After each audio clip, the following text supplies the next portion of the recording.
We're in Dunkirk, New York, which is on the shores of Lake Erie. And we were doing some habitat assessments for really important forage fish that uses these habitats to spawn, which really create the foundation of the food webs that fishermen go out and rely on. This is a historic lake trout spawning site, and we look at a bunch of the biological, physical characteristics of the habitats.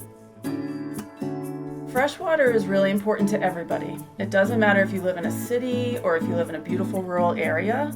Everybody needs clean water to drink, to bathe, to clean, to recreate in, and to protect wildlife. And so Kia is really proud to be a partner of the Nature Conservancy as they're working to restore and rebuild a number of these freshwater lakes and rivers and streams all across the country.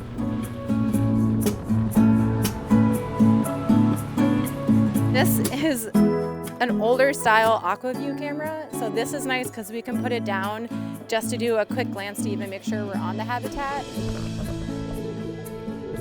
Some of the work that we're doing today is really allowing us to better understand some of the factors behind fisheries productivity in the lake.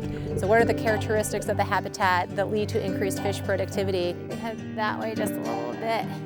The challenges that we're facing now and that we're trying to address are so large that we need to have creative partnerships, including support by partners such as Kia, who's provided financial support for this work.